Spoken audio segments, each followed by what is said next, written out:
Apa khabar rakyat Malaysia? Adakah anda tengah bersedih Malaysia gagal ke Piala Dunia sekali lagi? Bilakah Malaysia akan layak ke Piala Dunia? Adakah 2026? Adakah 2030?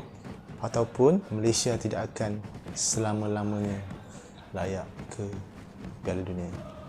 Assalamualaikum semua, kembali lagi ke channel YouTube Ubola. Terima kasih kepada korang yang masih lagi menonton video kita orang. Kepada korang yang baru datang ke channel ni, selamat datang aku ucapkan. Korang boleh support aku macam biasa dengan tekan butang subscribe kat bawah ni. Aku dahulukan dengan ucapan terima kasih. Aku rasa ramai yang dah tahu keputusan perlawanan di antara Malaysia bertemu dengan Vietnam. Perlawanan yang aku rasa perlawanan hidup mati untuk pasukan Malaysia, khususnya Malaysia perlu memenangi perlawanan untuk sekurang-kurangnya menghidupkan peluang untuk layak secara automatik untuk ke Piala Dunia. Dan result macam korang tahu, Malaysia kalah 2-1. Gol tunggal Malaysia dijaringkan oleh Zulhilmi di Paula. Tapi sebelum aku ulas sikit tentang perlawanan Malaysia bertemu dengan Vietnam ni, untuk korang punya information, kali terakhir Malaysia berjaya untuk mengalahkan pasukan Vietnam adalah pada tahun 2014, iaitu pada kejohanan AFF Suzuki Cup.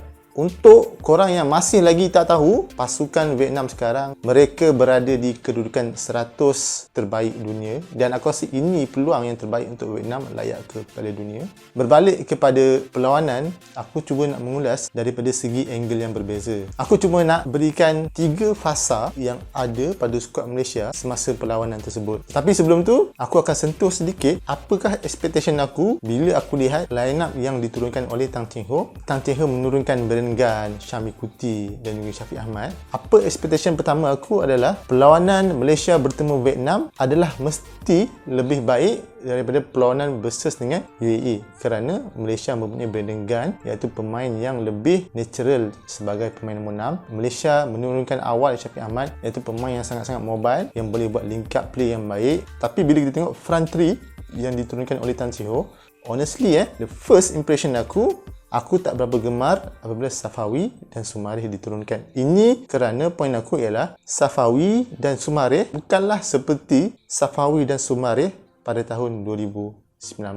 Itu yang first thing yang aku persoalkan lah. Tapi berbalik kepada match tersebut, aku ada 3 fasa yang aku rasa aku boleh highlightkan untuk pasukan Malaysia untuk kali ini. Fasa yang terbaik, fasa yang terburuk, and then fasa untuk Tang Cheng Ho. Aku boleh lihat fasa yang terbaik yang ada untuk skuad Malaysia ini adalah semasa second half, selepas Nazmi, Akhia dan Arif Aiman dimasukkan. Kita dapat lihat instant impact yang dibawa oleh Arif Aiman apabila menggantikan Sumareh. Dia berjaya untuk melakukan first touch, dribble dan penetrate bahagian defense kiri pasukan Vietnam. Dan kita dapat lihat beberapa kali Arif Aiman berjaya untuk melakukan crossing, meletakkan bola ke dalam kawasan penalti pasukan Vietnam. Dan itu yang Malaysia tak ada semasa first half. Transition bola Malaysia pada first half mati pada area midfield. Mereka tak ada bola untuk dichannelkan kepada Di Paula, untuk at least Di Paula melakukan something untuk membahayakan jaga gol pasukan Vietnam lah.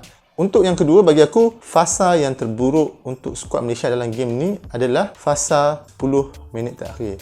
Kita dapat lihat perubahan taktikal ataupun perubahan pemain yang ditukarkan oleh Tan Cheng Ho sedikit merencatkan perlawanan ataupun tempo pasukan Malaysia. Aku tak berapa setuju bila Tang Cheng Ho memasukkan Liridon untuk menggantikan Syami Kuti Abah. Dan dengan kemasukan Liridonnya, ini akan mengurangkan tempo permainan pasukan Malaysia. Malaysia tengah nak deserve ni, nak serang gol je. Tapi kau baru masuk player yang memperlahankan tempo kan. So bagi aku benda tu tak bagus kan. Dan kita dapat tengok attitude yang ditunjukkan oleh Ridwan bukanlah satu attitude yang sangat bagus. Dengan tackle yang tak sepatutnya dia buat, dan dengan attitude yang aku rasa marah dalam keadaan yang tak bertempat, itu akan melemahkan ataupun mengurangkan tempo permainan pasukan Malaysia.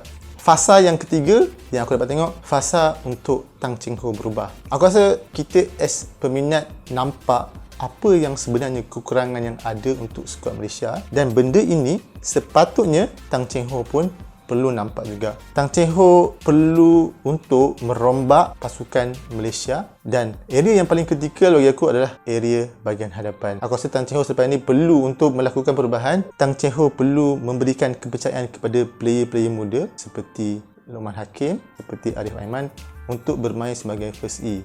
Dan untuk pendapat aku rasa Di Paula harus dikekalkan untuk bermain semasa bertemu dengan pasukan Thailand, sebab aku rasa dia boleh menjadi pemain target man untuk pasukan Malaysia lah. Sepanjang perlawanan semalam, aku boleh cakap the best player untuk Malaysia dalam padang, aku nak bagi kredit kepada Koh Bee Ong. Pemain yang sangat-sangat konsisten, yang aku rasa Malaysia akan merasai kehilangan dia sebab dia tak dapat bermain untuk Malaysia bertemu dengan Thailand selepas ini. Akhir kata bagi aku, untuk perlawanan Malaysia bertemu dengan Vietnam ni, player dah memberikan yang lebih baik. Nasib juga tak menjebelahi untuk pasukan kita. Kepada rakyat Malaysia, aku rasa ada yang tengah marah, ada yang tengah sedih, ada yang tengah kecewa. Walau apa pun yang terjadi dekat skuad Malaysia, kita tetap sayang dengan skuad Malaysia.